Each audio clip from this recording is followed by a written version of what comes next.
O'zbekistonimizda 80-90% ayollarimiz juda ham erinchoq. Umuman olganda to'g'ri ovqatlanishda shakar, ya'ni insonni tirik organizm uchun shakar dushman hisoblanadi. Bu degani glyukoza organizmga ko'paydimi, natijada qon quyiladi va qolgan kasallanishlar ham shuni ketidan kelaveradi.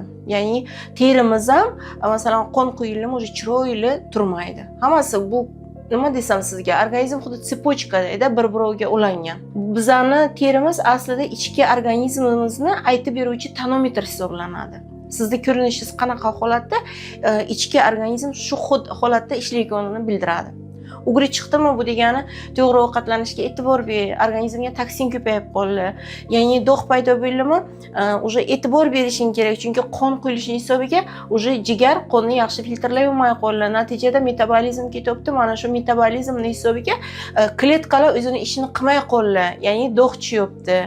Ajin tushyaptimi, значит, o'sha qon quyilishi hisobiga kollagen ketyapti, suv ketyapti organizmdan va bir-biriga bog'liq shu bilan ketaveradi. Qarabsizki, sochlar xiralashadi, to'kiladi, qarashlaringiz уже неприятный bo'lib qoladi, charchoq holati bo'lib qoladi, ko'zlarning ichi sarg'ayadi. Hammasi ichadigan suvimizga va to'g'ri ovqatlanishga organizmimiz bog'liq deb o'ylayman, juda ham.